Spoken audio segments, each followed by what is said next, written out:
Jadi tuan-tuan yang dirahmati Allah sekalian, maka masuk kita kepada tajuk yang lain, adab-adab berwuduk. Selesai berkaitan dengan berqadah hajat, maka kita pun nak ambil yang semayang lah, nak ambil yang semayang. Sama ada kita buang air, sama ada kecil ke yang besar sebagainya. Lepas pada tu kita nak berwuduk, ataupun tidak ada kaitan dengan istinja ataupun qada hajat, tak ada kaitan, saja kita nak ambil yang semayang, kita ni tak boleh, tak boleh dah, tak ada yang semayang, kita nak ambil yang semayang, ambil yang semayang. Apapun ni adab dia, ni adab dia. Bila nak ambil semayang, ini adab dia. Berkaitan dengan qada hajat ke tidak, itu masalah lain. Ni masalah kita bila nak ambil yang semayang. Jadi ambil yang semayang ni disebut sebagai ambil air semayang, wuduk. Wuduk, air yang kita nak guna, air yang kita nak guna untuk berwuduk, air tu nama apa? Istilah dia wadu. Waw bari atas, wadu. Jadi banyak sebenarnya istilah ni. Tadi dah waswas, wiswas. Wadu air. Ini nak ambil semayang guna air mana? Tu air paip. Maka air paip itu wadu. Jadi perbuatan dia, duk basuh muka, tangan basuh, itu nama dia wuduk. Saya mengambil wuduk menggunakan waduk air. Canggihlah subuh ni, begitulah pikoman. Dengan duk kata kuliah maghrib, canggih.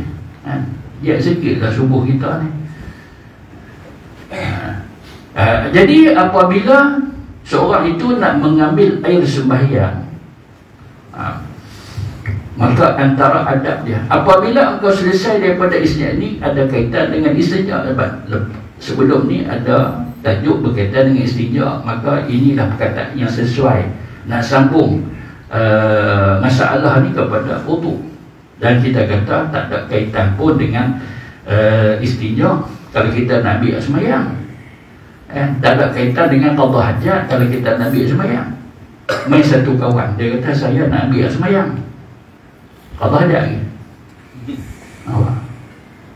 Pasal apa? Kalau tak qada hajat, ambil semayang tak sah. Teruk lah, tonggek dalam tandas. Awak dah tak keluar, memang tak keluar, dah buang dekat rumah tadi, kan? Begitu. Jadi nak bagi faham, sungguh-sungguh faham tu je. Tu yang jadi ayat tu jadi panjang tu. Tak apa, kita pun faham berkaitan istinja ke tidak sebagainya. Bila nak ambil yang semayang saja, ini antara adab dia. Maka janganlah engkau tinggalkan bersiwak, bersugi, menggunakan kayu sugi itu. Kerana ada beberapa riwayat yang menyebabkan bila kita baca, rasa macam rugi kalau kita tidak bersiwak.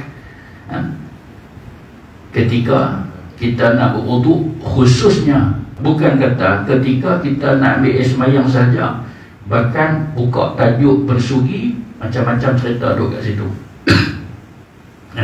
Salah satu iaitu ketika kita nak berwuduk, salah satu. Baik, maka riwayat ni kalau kita tengok kat tulisan kecil tu, siapa boleh baca kat bawah tu?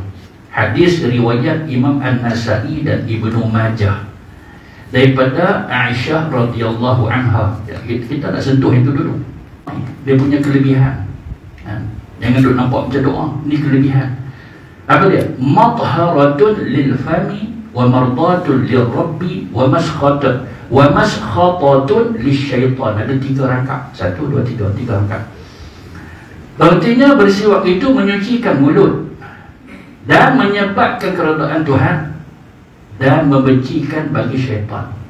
3 perkataan yang dikatakan riwayat Imam Nasai, Ibnu Majah daripada isteri Nabi Aisyah. Baik, yang pertama, apabila disebut Imam An-Nasai daripada Aisyah, jawab dia betul. Imam Nasa'i dia kata daripada Aisyah. Lagi Ibnu Majah pula. Betul tak betul? Pertama sekali Nasa'i Aisyah jawab dia betul. Sebab boleh tengok kepada kitab Sunan Imam An-Nasa'i pada nombor yang kelima, awal lagi. Mula-mula kitab dia tengok nombor 5 ada akan perkataan ini, iaitu daripada Aisyah. Nabi bersabda, as-siwak maksudnya bersuki, madharatul lil fami wa mardatun, tak ada waw. Dalam Sunan An-Nasa'i waw tak ada. As-siwak dimula dengan as-siwaku, madharatul lil fami mardatun lir rabbi. Jadi itu salah satu pembetulan bila sebut tentang riwayat Imam An-Nasa'i tak ada waw. Kat sini ada waw. Ustaz, kalau macam tu mana yang betul kalau sebut begitu? Sebab sini dia kata rujuk kepada Imam Nasa'i, rujuk turun, maka lafaz dalam Nasa'i itu yang kita pegang. Dia begitu. Kemudian perkataan yang ketiga tak ada. Wa maskhatatul lisyaitan tak ada dalam Sunan An-Nasa'i. Itu dia. Yang itu satu. Kemudian kita tengok dia kata Ibnu Majah daripada Aisyah. Jawab dia tak betul. Sebab kalau Ibnu Majah punya daripada Abu Umamah Al-Bahili, saya baca dia punya hadis dia. An Abi Umamah Al-Bahili anna Rasulullah sallallahu alaihi wasallam qala tasawwaku. Dia hadis dia agak panjang sikit. Tasawwaku fa inna siwaka madharatun lil fami mardatun lir rabb. Pertama pembetulan bukan daripada Aisyah tapi Abu Umamah, itu pertama. Yang kedua, panjang sikit hadis dia. Ada lagi sambung, tapi saya tak mau sambung, saya nak ambil kat situ saja. Dia mula dengan tasawwaku. Nabi kata hendaklah kamu semua bersiwak. Sesungguhnya siwak ni, kita tengok sini dia punya makna dia, iaitu menyucikan mulut pun tak ada juga waw. Sopa juga Nasa'i dengan Ibnu Majah wa mardatun, waw tu tak ada. Lafaz dia sama, mardatul li rabb. Kalau dalam Sunan Ibnu Majah nombor 289 dan sanadnya hasan dengan syahidnya. Walaupun pada asal maka hadis atau doa dalam riwayat Ibnu Majah ni lemahnya sebab dalam sanad dia ada satu orang nama Ali bin Yazid.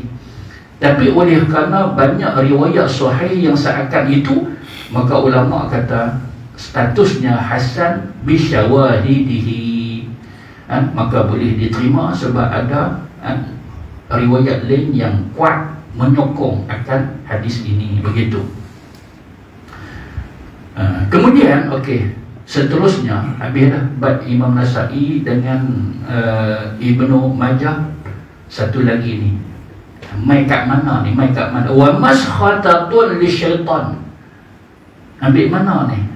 Padahal dua riwayat An-Nasa'i, Ibnu Majah tak ada lafaz yang ketiga. Ambil mana? Maka ada punca ambil dia, iaitu riwayat Imam Ad-Dailami pada nombor 4369 daripada Sayyidina Anas, namun sanadnya adalah dhaif. Jadi tambah kepada wa maskhatatul lisyaitan dhaif. Jadi tak apalah kalau kita nak baca. Dan ulama sendiri pun sebut kalau dhaif tak ada masalah, jangan duk anggap dhaif itu palsu. Ke ulama yang duk kat Semenanjung, tapi ulama yang seperti mana Ibnu Hajar, ulama seperti mana Imam An-Nawawi, bukan cadang orang mereka ni, maka mereka kata apa? Selagi tidak dhaif telajak, dhaif terlampau atau palsu, amallah. Begitu. Jadi macam mana kalau kita nak lihat kepada riwayat ini, boleh pakai ke kelebihan dia? Semua kita boleh pakai. Wa madharatun lil fami wa mardatun, cuma kalimah waw saja tadi yang kita sebut tak ada. wa mardatun lirabbi wa masqatatun lisyaitan. Tengok kepada 3 kelebihan ni besar faedah dia.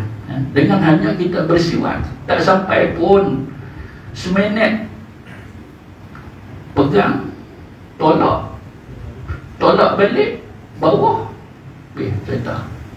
Tapi kerana lama tak ada masalah, buat dalam ke apa sebagainya. Kelebihan dia besar. Dan lagi di antara kelebihan siwak itu, salatun bisiwakin afdalu min 70 salatan bila siwak. Artinya sekali sembahyang dengan bersiwak adalah lebih afdal daripada 70 kali sembahyang dengan tiada bersiwak. Dahsyat ni kelebihan ni.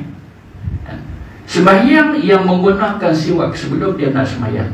Jangan duduk tengah-tengah sembahyang, duduk tarik sambil duduk baca Fatihah. Bukannya tu, sebelum. Begitu. Jadi sebelum kita nak mulakan takbiratul ihram, ambil batang sugi kita, maka kita pun lalu dekat gigi kita. Ustaz kata tak ada gigi, tak apalah, bantai gusi yang tak apa.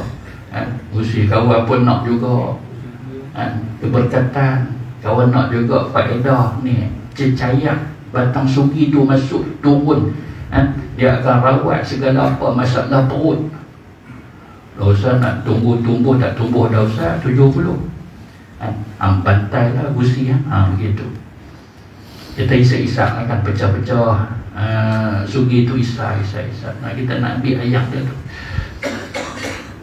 Jadi hadis ini adalah hadis yang lemah, tidaklah hasan, tidaklah sahih. Gitu kita nak tahu dia punya status dia. Baik, kemudian dan diriwayatkan daripada Sayyidina Abu Hurairah radhiyallahu anhu, Rasulullah sallallahu alaihi wasallam bersabda,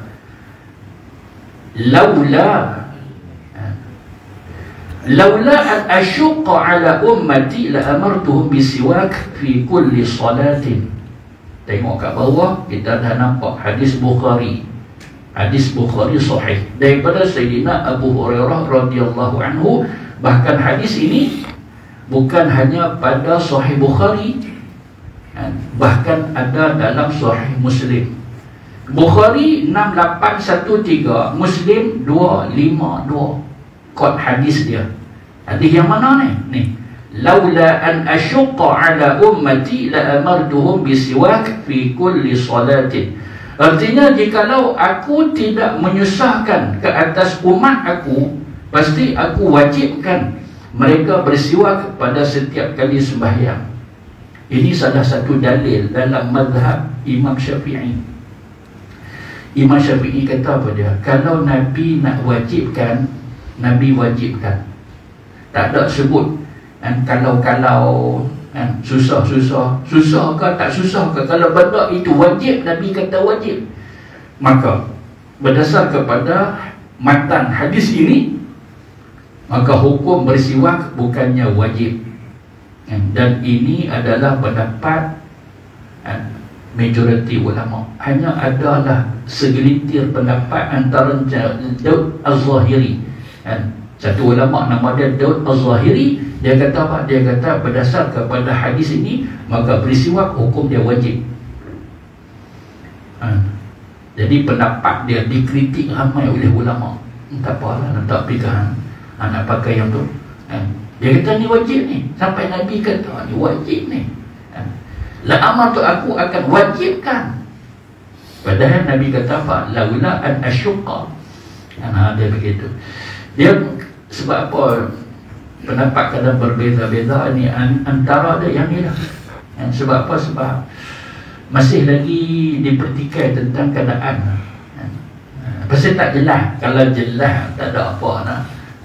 Begitu. Ni tak apa nak jelas, nak kata sunat. Kok mana Nabi kata aku wajib kan? Padahal ada kalimat yang dihukumkan sebagai sunat. Laula an asyqa ala ummati. Jadi ini yang kata berkaitan dengan sugi bersiwak, maka ini riwayat yang kita boleh pegang sangat, hadis Sahih Bukhari dan Muslim. Jadi walaupun sunnah Ustaz, kau ingat ikut wajib, tapi jangan kelebihan dia besar. Kelebihan dia besar. Bahkan kita sebut tadi daripada Aisyah, riwayat Imam An-Nasa'i, menyebabkan mulut kita ni bersih, Allah Ta'ala pun redha. Tak mau yang tu, Allah Ta'ala redha. Maka sedaya upaya kalau boleh lah, maka setiap kali kita nak solat, kita menggunakan sugi. Kita menggunakan sugi. Nak dapat mudah je, tak 1000 daya. Kawan-kawan kita duduk kat pondok Kubang Ulu pun semua, insya-Allah. Abang pesan ada dekat kedai-kedai yang sediakan kelengkapan ibadah haji umrah. Ada kawan balik tu, insya-Allah lah. Tak ada bagi lega, kalau tak bagi jangan minta. Kan? Bila minta pula kawan balik Mekah kan. Main sebatang doa. Tak salah dah minta. Kalau dia nak bagi, alhamdulillah. Tapi bila kita nak menggunakan sugi ini cerita kita berada pada zaman ini, maka kita guna juga berus gigi dengan ubat dia. Pertama sekali, ubat gigi itu pastikanlah yang kita rasa selamat, halal, yang tu kita nak. Jangan sedap bau murah beli, padahal kita tak tahu apa ingredient dia, apa kandungan dia. Dululah pernah dulu kita digembar-gembur dengan satu syarikat ubat gigi yang menggunakan bahan asas tulang temulang. Mai pula kawan dia kata, ya Allah, terkejutlah aku, dia kata terkejut. Satu kemalangan, lori terbalik penuh dengan tulang petak ada, besar ada, panjang ada, pendek ada, kan? Bawa kat satu kelang, mereka nak perancung, mereka nak proses buat ubat gigi. Ada pula kawan dia kata, aku sendiri masuk ampon duk baca-baca orang dengar orang kata, aku masuk sendiri kelang buat ubat gigi. Dia kata, aku tak mau dah, aku tak mau nak guna dah ubat gigi. Dulu lah, lama lah, berapa puluh tahun dulu. Jadi tak apalah, apa-apa yang ni kita kena pastikan apa dia, halal dan tayyibah. Maka kita guna. Bila kita guna secara berterusan lah, pagi, siang, malam dan sebagainya, sambil itu ni ambil berkat sugi. Jangan tak guna langsung berus gigi dengan ubat gigi pun tak guna, duk harap benda. Yang ni pun bukan selalu, sebulan sekali. Yang tu yang bila dia gonyoh lekat macam pelantar, petak poket atas, bila dia rokok tergolek jatuh, kawan lompat balik terus. Ini tak mau lah. Islam ini bersih, jangan duk jadi pengotok. Kan? Tarik main duk tengok pula, tengok kawan duk nak. Isap pula tak gigi dia. Ada jadi orang Islam pengotok. Tak salah. Macam tu berlaku, taubat cepat-cepat sebelum mati. Yang tu pun kena taubat juga. Jadi bila kita campur keduanya, maka alhamdulillah, orang pun sonok dengan kita boleh jadi teladan kepada yang lain. Kemudian, dan sabda baginda, ni kita sebut hadis yang terakhir kita lah, insya-Allah, berkaitan dengan sugi ni. Dan sabda baginda sallallahu alaihi wasallam lagi, umirtu bisiwaki hatta khashitu an yuktaba alayya. Hadis riwayat Imam Ahmad daripada Wasillah bin Al-Asqa.